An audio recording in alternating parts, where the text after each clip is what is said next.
Hi అండి, నేను మీ Sajida. Welcome to Sajida's kitchen. ఇవాళ మన రెసిపీ వచ్చేసి మటన్ లివర్ ఫ్రై. చాలా రుచిగా ఉంటుందండి. అండ్ అలాగే చాలా సింపుల్గా ప్రిపేర్ చేసుకోవచ్చు. మటన్ లివర్ని ఒక్కసారి ఇలా ఫ్రై చేసి చూడండి. అన్నంలోకైనా చపాతీలోకైనా చాలా చాలా బాగుంటుంది. 2 ముక్కలు వేసుకున్న చాలండి, కడుపు నిండా తినేయొచ్చు అనమాట. అంత రుచిగా అయితే ఉంటుంది. మీరు కూడా ఇలా ఒకసారి ట్రై చేయండి. ఇంట్లో అందరికీ బాగా నచ్చుతుందనమాట. అంత టేస్టీగా అయితే ఉంటుంది. మరి ఇప్పుడు లేట్ చేయకుండా ఈ మటన్ లివర్ని ఎలా ఫ్రై చేసుకోవాలో చూసేద్దాం. నేను ఇక్కడ 1/2 కేజీ మటన్ లివర్ని తీసుకున్నానండి. లివర్ని మరి పెద్ద పీసెస్లా కాకుండా, అలా అని మరి చిన్నవిగా కాకుండా ఇలా మీడియం సైజులో కట్ చేసుకొని నీట్గా ఒక 2-3 సార్లు కడిగి ఇందులో నీళ్ళేమీ లేకుండా ఇలా బౌల్లోకి తీసి పక్కన పెట్టేసుకోండి.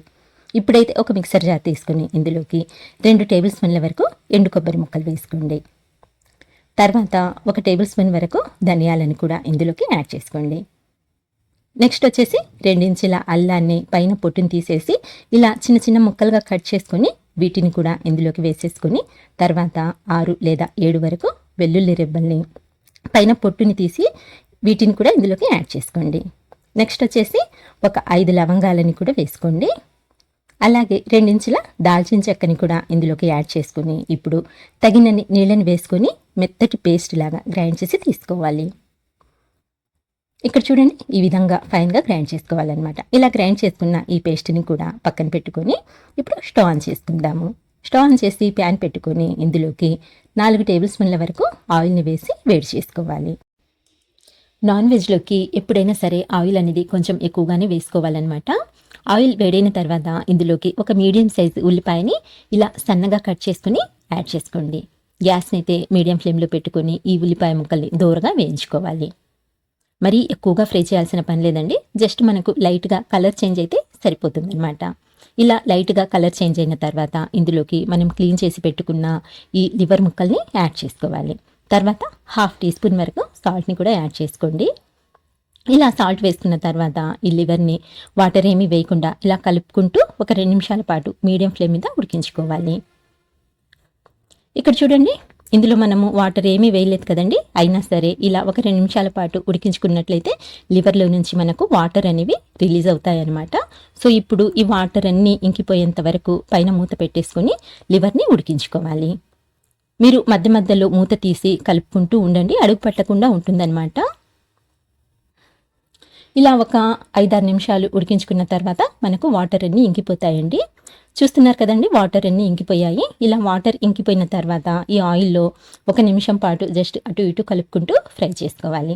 ఇలా ఫ్రై చేసుకున్న తర్వాత ఇందులోకి మనం ముందుగా గ్రైండ్ చేసి పెట్టుకున్న ఈ మసాలా పేస్ట్ని కూడా యాడ్ చేసుకోవాలి. తర్వాత జార్లో 1 టీ గ్లాస్ అన్ని నీళ్ళని వేసుకొని జార్ కడిగి ఆ వాటర్ని కూడా ఇందులో వేసేసుకోండి. నెక్స్ట్ 1 టేబుల్ స్పూన్ వరకు కారం వేసుకోండి. లేదా మీరు తినే టేస్ట్ని బట్టి ఈ కారం అనేది కొంచెం ఎక్కువ తక్కువ అయినా సరే చేసుకోవచ్చు. ఇంకా నెక్స్ట్ వచ్చేసి ఒక 1/2 టీ స్పూన్ వరకు సాల్ట్.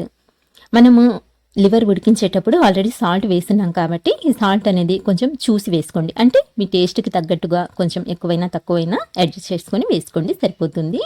ఇప్పుడు ఇవన్నీ బాగా కలిసేట్టు కలుపుకోవాలి. ఇలా కలుపుకున్న తర్వాత ఇందులోకి ఒక 1/2 టీ స్పూన్ వరకు పసుపు కూడా యాడ్ చేసుకోండి. నేనైతే మర్చిపోయానండి, మీరు ముందుగానే వేసేసుకోండి. ఇలా కలుపుకుంటూ మీడియం ఫ్లేమ్ మీద బాగా దగ్గరికి వచ్చేంత వరకు ఉడికించుకోవాలి.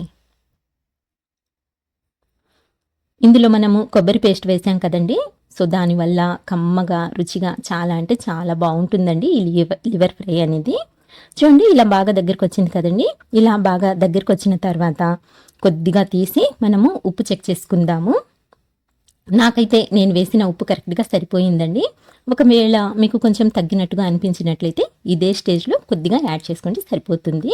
ఇప్పుడు మంటని కొంచెం లో టు మీడియం ఫ్లేమ్లోకి అడ్జస్ట్ చేసుకొని ఇంకా దగ్గరికి వచ్చేంత వరకు కంటిన్యూస్గా కలుపుతూ ఉడికించుకోండి. ఇలా బాగా దగ్గర పడిన తర్వాత ఇప్పుడు మంటని లో ఫ్లేమ్లోకి టర్న్ చేసేయండి. లో ఫ్లేమ్లోకి టర్న్ చేసి ఒక 2 నిమిషాల పాటు ఇలాగే కంటిన్యూస్గా కలుపుతూ ఫ్రై చేసుకున్నట్లయితే మనకు మసాలా కూడా కొంచెం ఇంకా పొడి పొడిగా అయిపోతుందన్నమాట. లేదా మీకు ముద్దగా కావాలనుకుంటే ఇదే స్టేజ్లో స్టవ్ ఆఫ్ చేసుకోవచ్చు. ఇక్కడ చూడండి, 2 నిమిషాలు ఉడికించుకున్న తర్వాత ఇంకా బాగా దగ్గరికి వచ్చింది కదండి. మసాలా అంతా ముక్కలకి ఎంత చక్కగా పట్టిందో చూస్తున్నారు కదండి.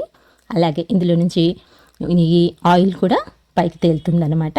ఇదే స్టేజ్లో స్టవ్ ఆఫ్ చేసేసి వేడివేడిగా సర్వ్ చేసుకున్నట్లయితే చాలా అంటే చాలా రుచిగా ఉంటుంది.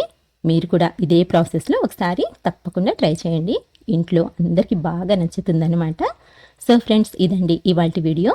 నచ్చినట్లయితే లైక్ చేయండి, షేర్ చేయండి. అలాగే మరిన్ని టేస్టీ రెసిపీస్ కోసం అయితే మన ఛానల్ని మర్చిపోకుండా సబ్స్క్రైబ్ చేసుకోండి. ఇంకొక మంచి రెసిపీతో మళ్ళీ కలుస్తాను. అంతవరకు బాయ్ అండి. Thank you for watching.